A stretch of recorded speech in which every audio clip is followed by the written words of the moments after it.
They said the forests of Silverpine were haunted, by whispers, by shadows, by things too wild to tame. But on a fog-choked morning, a young ranger was found hanging upside down from an ancient tree, broken, bleeding, left as prey. And then something impossible stepped out of legend. A giant black wolf, scarred and untamed, stood beneath her. What it chose to do next would silence every story ever told about predators and loyalty, and it would leave an entire town questioning what they thought they knew about the wild. Ava Marlowe had once been the kind of soldier her unit trusted without hesitation. At 32, she'd lived lifetimes in deserts half a world away. The Delta Force had shaped her into something precise, adaptive, relentless. An operator whose mind sharpened when others froze.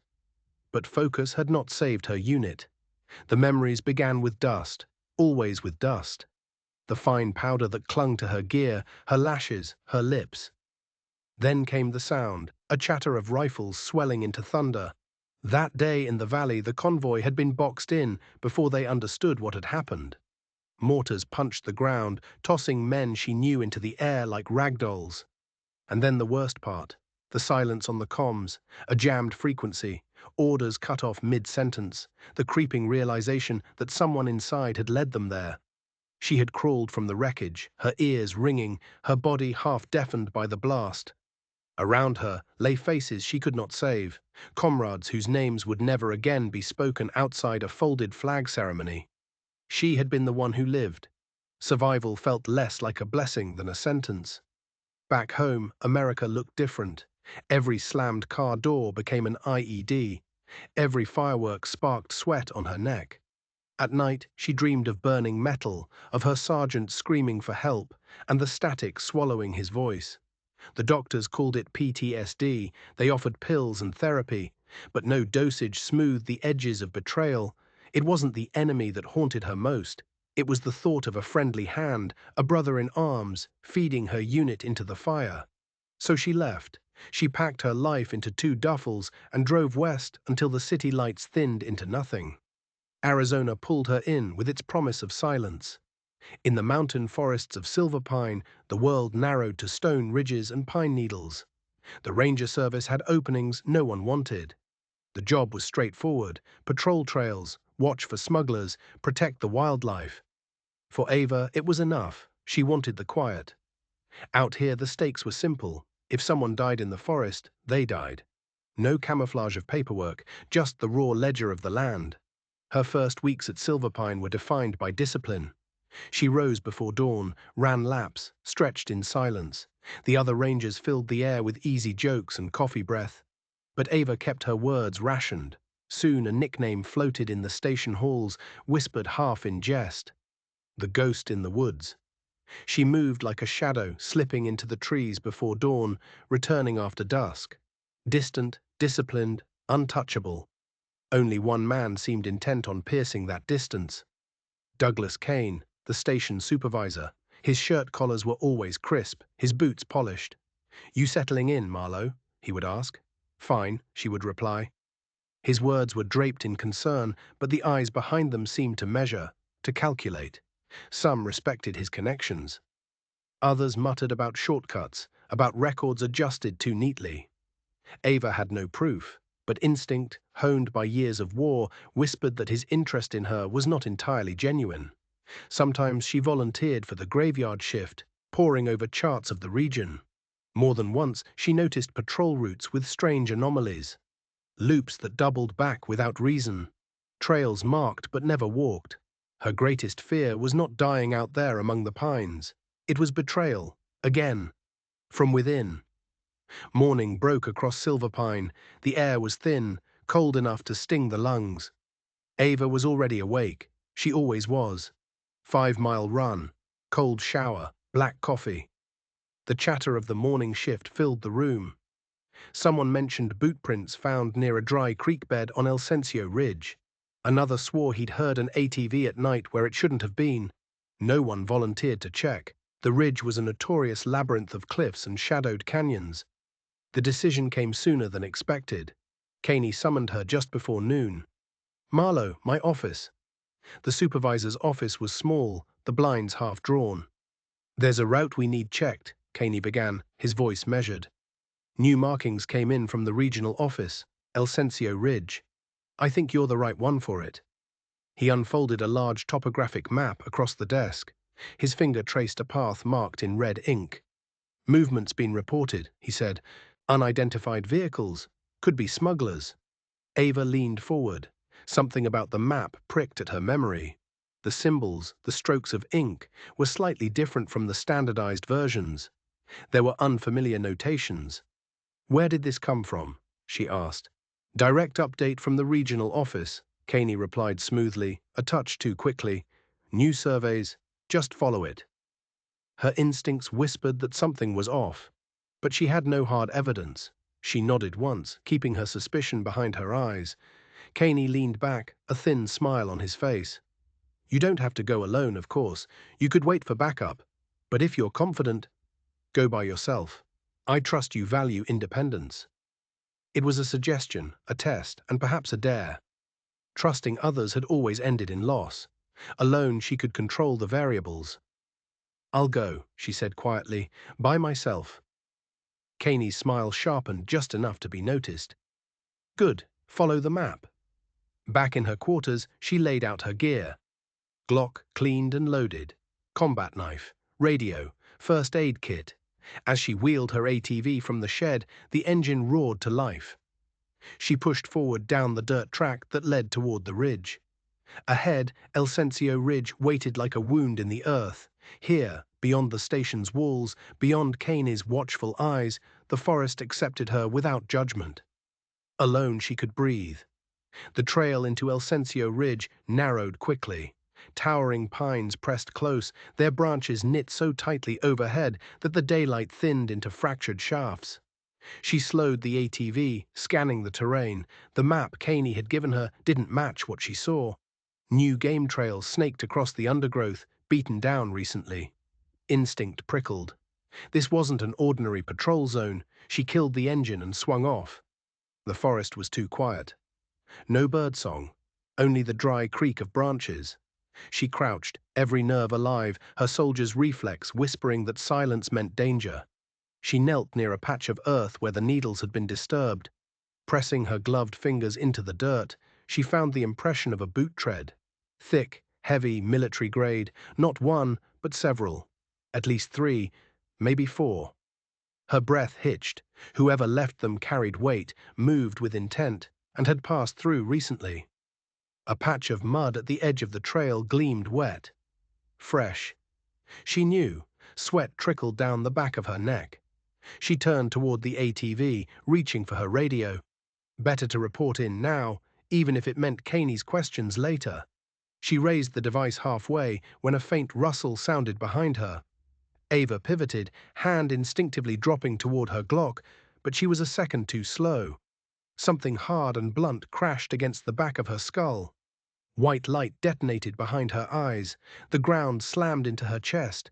Voices swam through the ringing in her ears, low, rough, threaded with laughter and the sharp cadence of Spanish. Her vision fractured. She smelled dirt, iron, the copper tang of blood. Then darkness swept her under, heavy and complete. Consciousness returned like a tide, slow and punishing. The first thing she registered was the pounding in her head. The second was orientation. The world hung upside down. Her stomach lurched, blood rushed to her face, filling her ears with a constant thrum. She blinked, trying to steady her vision. Below her was the forest floor, inverted. Her own body dangled in the air, suspended by rough rope cutting into her ankles. Her hands were bound tightly behind her back, her shoulders screaming from the strain. Her sidearm, knife, and radio lay discarded several feet away, far out of reach. Whoever had done this knew what they were doing. A flicker of movement. 3 men stood beneath the tree, their faces obscured by scarves. Their posture was loose, confident. The stance of men who believed they had already won. One of them, broad-shouldered, twirled a hunting knife. He grinned up at her. "Well, look at that," he said, his accent heavy with Spanish. "The tough little ranger. Thought you could sniff around our ridge, eh?" His companions chuckled. Another raised a phone, snapping pictures, muttering rapidly into the device. Ava forced her breathing slow, steady. The knots were tight, expertly tied, no slack to exploit. The man with the knife leaned closer. "You're nothing now," he sneered, "just meat hanging for the wild to finish." The men conferred briefly in hushed tones. Then, as if the entertainment had ended, they turned and melted back into the trees. Ava was left dangling. The realization sank like ice. They hadn't killed her outright. They had left her here deliberately for the forest to do its work. For wolves, for hunger, for the elements. No body, no witnesses, no bullets to trace. Just disappearance. Suspended, inverted, stripped of her tools, she was nothing more than bait in a predator's trap. She closed her eyes, and for the first time in years, fear clawed at her, raw. She had no idea how long she'd been hanging there. Time dissolved into pulses of pain and fading light. Blood flooded her head until her skull felt ready to split. Her vision swam with sparks. Her heart thumped erratically, a frantic bird battering its cage. Her wrists burned where the rope abraded skin. Her shoulders ached like torn ligaments. Dark spots swam in her vision, blooming like ink in water. In the black blossoms, faces began to appear. Sergeant Pike, Torres, Harper's crooked grin, they flickered, framed by the shimmer of heat in a desert valley. Then the images shifted. Dust rose, mortars fell, the radio cracked and died. Her body dangled in Silverpine, but her mind lurched between continents, between a battlefield and a forest. "I'm going to die again," she thought. "This time in my own country. This time no one will even know." She would vanish into pine needles and dirt. Another missing ranger swallowed by the wilderness. Her breath quickened into shallow gasps. So this was it. Not war, not insurgents, just gravity, rope, and the indifferent appetite of the wild. Her body sagged as the last tremors of strength fled. Her eyelids felt weighted with sand. The world dulled to a hum. Her head rolled to one side. She saw her Glock glinting faintly in a beam of sun. A useless glimmer.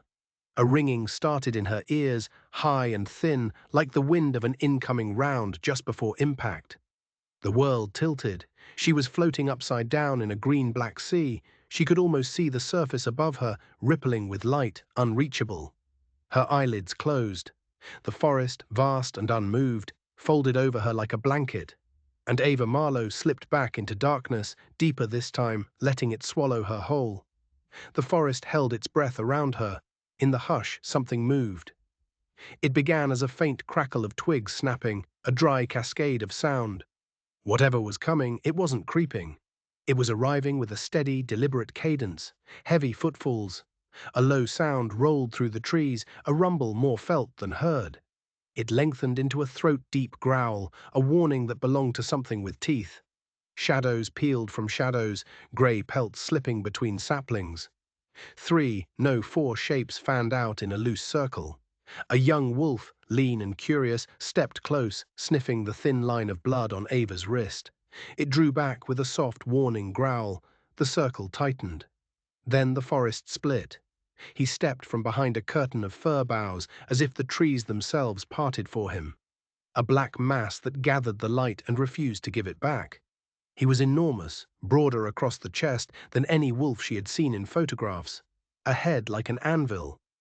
A pale scar slashed across his left shoulder, eyes like amber glass fixed on the clearing. He did not pant. He did not posture. He simply stood, and the other wolves stepped back as if the earth had tilted toward him. He crossed the last stretch of needles in silence and lifted his gaze to the human dangling there. He could have sprung. He could have snapped at the easy throat that swung within reach. Instead, the big wolf tipped his head, drawing in a long breath, tasting salt and fear and blood and something else. Something that did not belong to this forest. He lowered his muzzle, tracked the line of rope from her ankles to the branch above, then back to the knot. He stepped closer.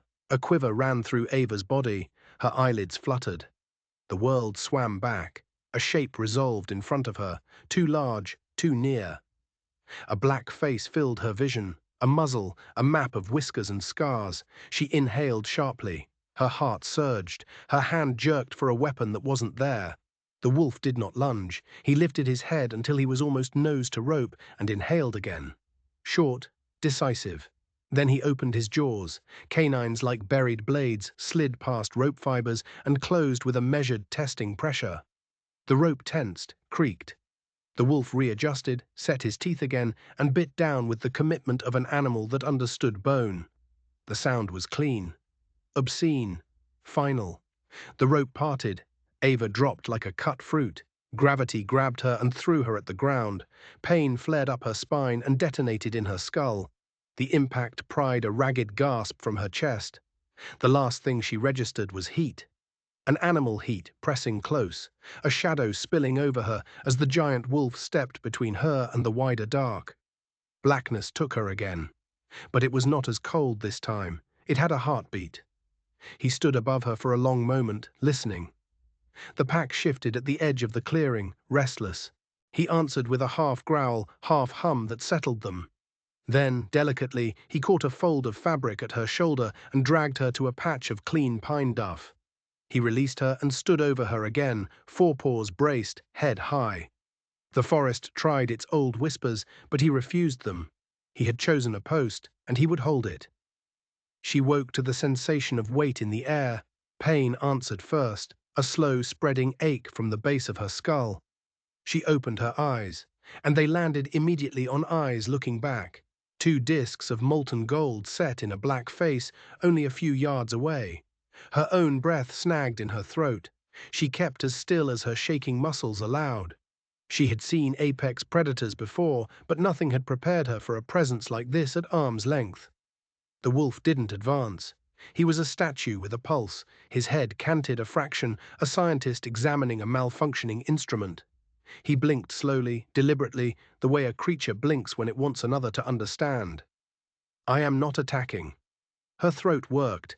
A sound scraped out, more air than voice. "Fenrir," she whispered. The name surprised her, even as it left her tongue. Half myth, half memory, it was absurd and somehow exactly right. He didn't flinch. He blinked again, and a faint, almost inaudible click sounded in his throat. Acknowledgement or curiosity. The amber eyes stayed on her face, as if reading it. Something softened inside her chest. Fear didn't vanish, but it made room for a smaller, stranger thing, a settling. She let her gaze drift, taking in the scar lacing his shoulder. The old welt turned silver against the dark coat. It mirrored a line in her own mind, a long white seam on her bicep where shrapnel had left its signature. For a heartbeat, the images doubled. Her in desert camo, the wolf in winter black. Two survivors, she thought. Her breath eased. Fenrir, she tried again, stronger this time. The wolf's ears made a tiny adjustment. She tried to push up on an elbow and made it 3 inches before her triceps quit. Pain rolled through her ribs. She sank back, focusing on her breathing. The wolf stayed. The night deepened. The smaller wolves had melted into the undergrowth. Only the black one remained near, planted like a marker. "You could go," she whispered. "You don't owe me anything." He shifted at last, only to lower his muzzle toward her, sniffing the space above her collarbone. The air moved warm against her throat. He did not touch her. He drew back, reset his feet, and resumed scanning the perimeter, the way a sentry returns to his arc after checking a sleeping comrade. The word comrade caught in her like a hook. She hadn't let herself use it in years. A bond arrived, not with fanfare, but with recognition, like spotting a face in a crowd wearing your same scar. "We made it through something we shouldn't have," she breathed, "both of us." Sleep found her at last, not like a trap, but like a hand easing a trembling animal into stillness. As it folded over her, she knew 3 things. That the wolf had saved her, that he would not leave her to the dark, and that when morning came, if she could move at all, she would follow where he chose to lead. Dawn came as a thin grey veil. Cold threaded the trees and slid under Ava's jacket. She woke shivering. Her muscles had calcified in the night. She rolled onto her side and tried to stand. The attempt folded her to a knee, the world pitching left then right. When she rose again, her legs shook so badly she had to lock them to keep from giving way. Behind her came the soft scrape of paws. She glanced over her shoulder. The black wolf stood there, his breath making small ghosts in the frigid air. He watched her, neither urging nor abandoning. Okay, she said, her voice a dry rasp. We go. Each step was an argument with gravity. The wolf fell into an offset parallel, adjusting seamlessly. When she drifted off the faint game trail, he loped quietly ahead, cut a shallow arc and stopped, barring her path with a stillness that communicated more loudly than sound. His amber eyes flicked toward a stand of low-thorned brush. Traps, snare loops peeking like shy snakes from the leaves. She would have missed them. Right, she rasped. I see it.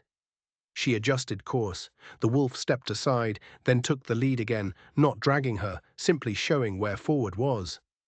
Near a steep draw, the earth gave way under her boot. Ava slid, her hip slamming the slope, her hands clawing for purchase. The world accelerated. A low snarl tore the air. Heat and motion struck her left shoulder, a yank of cloth as teeth caught her jacket and anchored her, turning a fall into a staggered kneel. The wolf backed a step, released the fabric, and looked directly at her. Yeah, she said between breaths, a laugh cracking her lips. Me too. They climbed. The first glint of man-made shape appeared like a mirage. The radio mast of Silver Pine Station rising out of the woods. Relief hit so hard it almost knocked her down. 50 yards shy of the gravel lot, her knees simply unlocked. She sank to the ground. The station shimmered through tears she hadn't granted permission to form. The wolf did not pace. He did not leave. He stood over her shoulder and lifted his head. The sound he sent up the ridge was not the classic, clean wolf song. It was older and harder, a call hammered in a chest made for weather. It rolled over the tin roof of the station. Doors slammed, boots pounded. 2 rangers broke from the front steps at a run. They reached the tree line and skidded to a stop.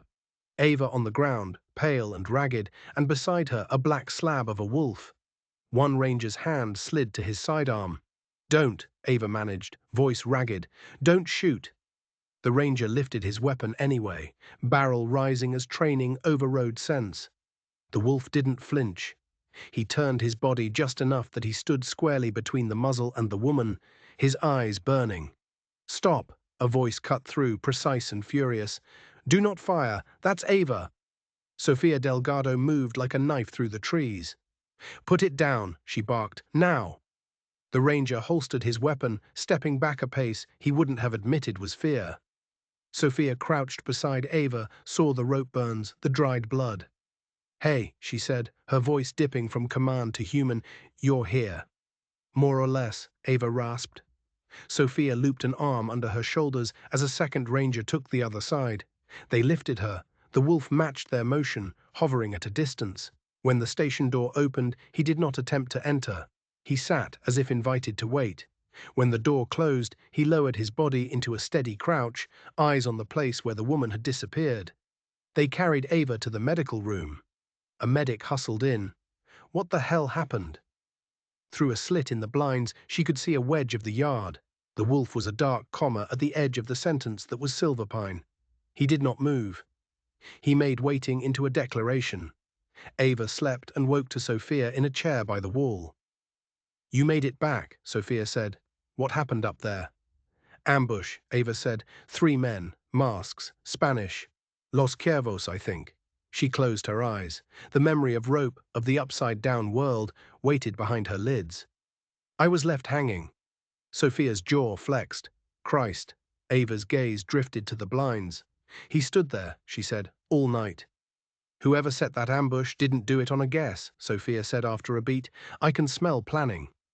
Ava's voice was iron under paper. Get the mission record.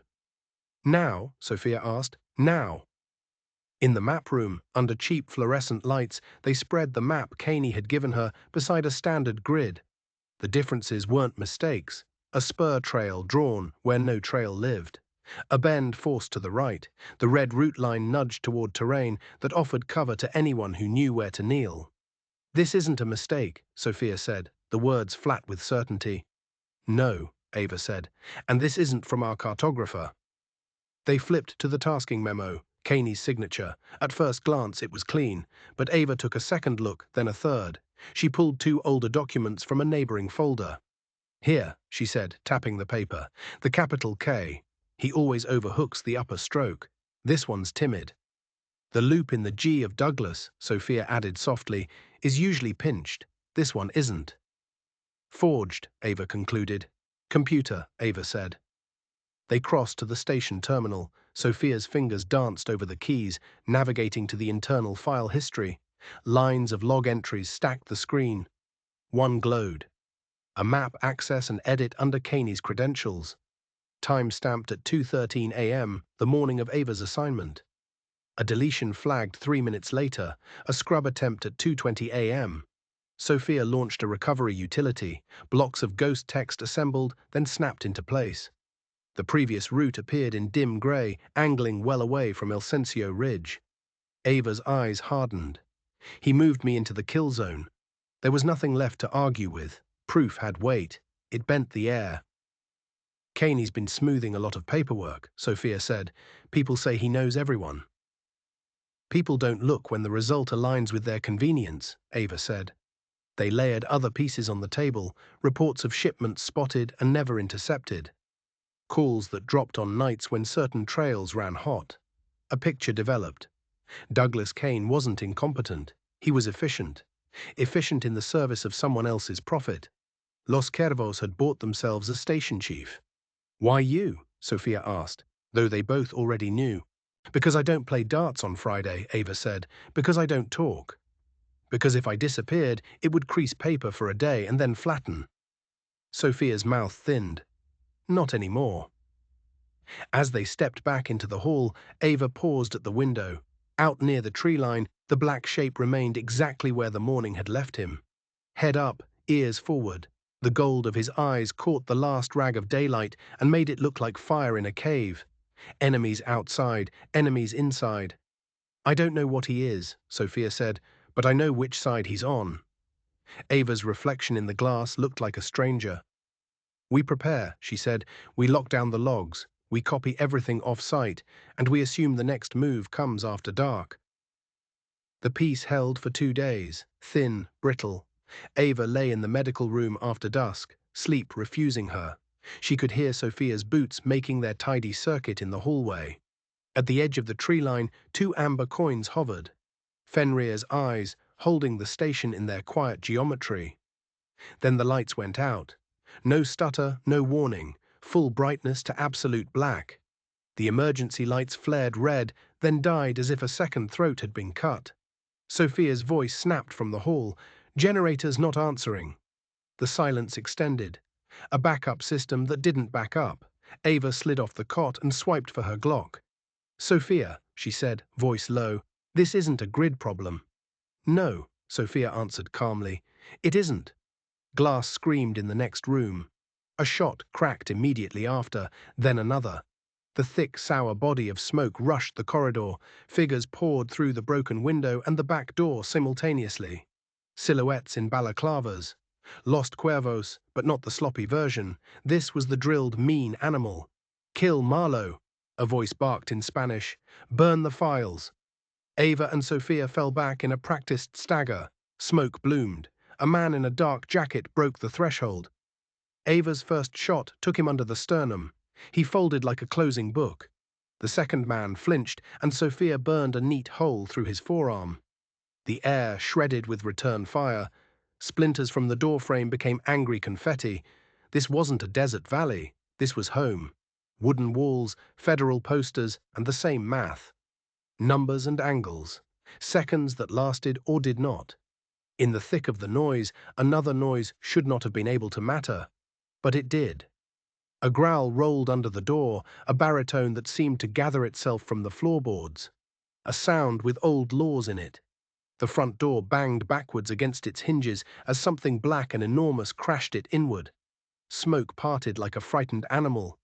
Fenrir came through as if the door were a lie. He was taller than the counter, a moving eclipse with eyes. He ate the distance to the nearest man in 2 strides, hit him in the chest with both forepaws, and changed the man's understanding of what a wall could do to a body. Before the man had learned the past tense of breath, Fenrir was already turning, lips peeled, teeth catching the sleeve, and then the wrist of the second attacker. The hand opened by reflex. A pistol hit the tile and skittered to a dead stop. Panic moved like a gust. The station became a hunting ground. Fenrir was storm physics. He blurred in and out of smoke, a vector that seemed to know where fear planned to stand. He struck high, struck low, vanished, reappeared. The first wave did what first waves do. It broke. Bodies lay like arguments dropped mid-sentence. The survivors fled. Fenrir stood in the middle of the hall, his sides heaving, a signature of red written across his black fur. The red wasn't all his. The silence had a purpose now. It invited attention to a silhouette that stepped from the smoke. Douglas Kane. The pistol in his hand did not tremble. "You sold them this place," Ava said, her voice a low, clean threat. "You sold all of us." Kaney's mouth did something that thought it was a smile. "Marlowe," he purred, "you should have stayed swinging on that tree." "It was you," Sophia whispered, her face a book of disbelief and sudden hatred. "Spare me your moral weather," Caney said, and fired. The shot sliced hair and paint from the cinder block behind Ava's head. She dive-rolled behind the ruined reception counter. Sophia's reply drilled the pillar Caney had leaned from. Plaster dust came down like false snow. The station became a camera's shutter, opening and closing on images built of muzzle flash. Caney leaned into a gap, found Ava's shadow, and aimed. She saw the muzzle. There was no time to calculate, only enough to understand the line of the bullet and her own inability to be elsewhere. The black shape moved before thought. Fenrir crossed the distance like a thrown spear. He interposed his body across the geometry of the shot with the calm insistence of gravity. The gun cracked. The bullet took Fenrir in the flank, a hard punch that drove his breath out. He stumbled, then dropped to a shoulder, then caught himself with the stubbornness of an animal that refuses to make the floor a habit.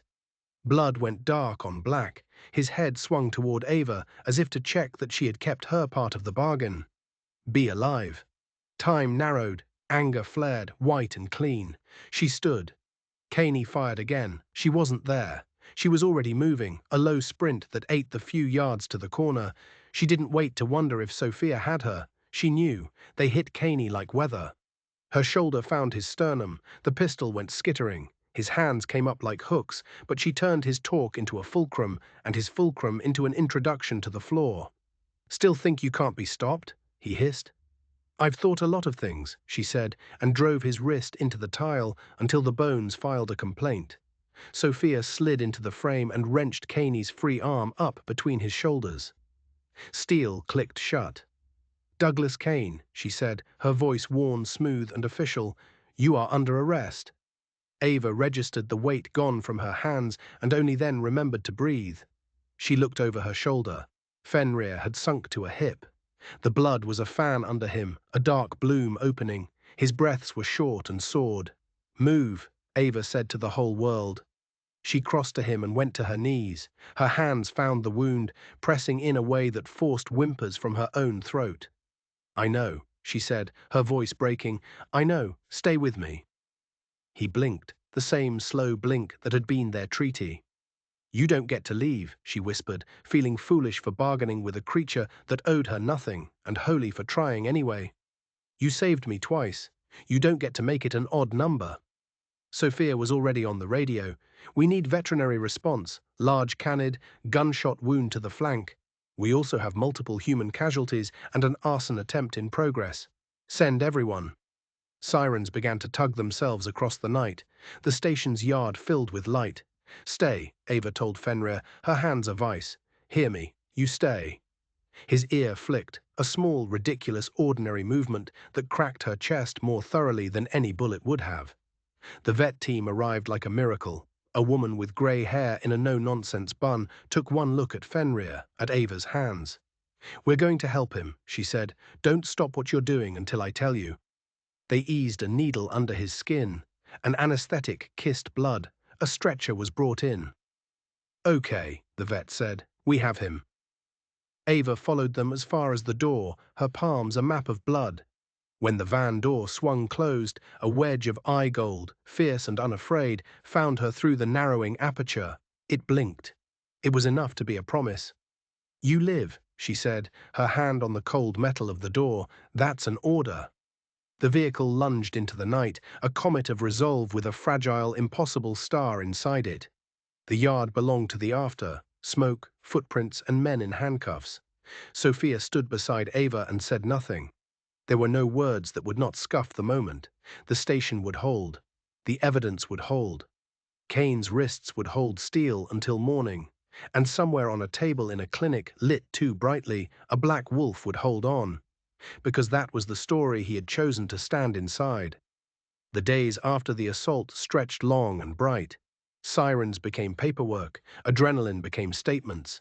Douglas Caney left Silverpine in handcuffs. Arizona's media detonated. Ranger escapes death thanks to giant wolf, screamed one headline. Betrayal in the ranks at Silverpine cut another. News vans multiplied. When the station released grainy security stills, an image went feral on the internet. The blur of a black wolf vaulting into a haze of muzzle flash. Comment sections flooded. Miracle, myth, hoax. Strangers argued about ethics and ecosystems and loyalty. Ava told the same story to anyone who would listen. If Fenrir hadn't been there, I'd be dead. The credit is his. What didn't tire, what refused to wear out, was the image of the wolf. A phrase took root. The wild miracle. The vet team called in the dark hour between late and early. He made it through surgery, the head vet said. The round tracked soft tissue only. He's a tough one. Ava exhaled too quickly. Can I see him? You're already on the list. Come quiet. The temporary recovery pen was low-roofed and dim. Fenrir lay on his uninjured side, the black of his coat broken by shaved skin and neat rows of sutures. A monitor ticked at the slow, stubborn rate of his heart. He opened his eyes when she stepped to the rail. The gold was dimmed by drugs and pain, not by doubt. You owe me, she said softly, her voice bending. You owe me staying. He answered with a slow exhale that fogged the cool air and vanished. It felt like an agreement. Other rangers came, hats in hand, uncertain. Fenrir turned his head for none of them. But when Ava reached across the rail to lay 2 fingers against the fur just above his brow, his eyes closed briefly, deliberately, the same slow blink. Their treaty. Word traveled, the wolf tolerated no one but her. They called it a meeting, but it felt like a small trial. Ava stood and spoke with a desert sufficiency. Echo Wolf Recon Unit, she said, a nod to a unit annihilated half a world away, and to a promise that death doesn't own every name. Not a kennel, a partnership. Wolves move where machines balk, instinct beats map. We don't break them, we don't cage them, we observe, we learn, we co-move. A lieutenant coughed skepticism. You want to bet officer safety on fairy tales? I already did, Ava said, twice. Sophia leaned forward. You all keep saying wolf like it's a grenade in the room. That animal saved an officer of this station 2 times in 2 days.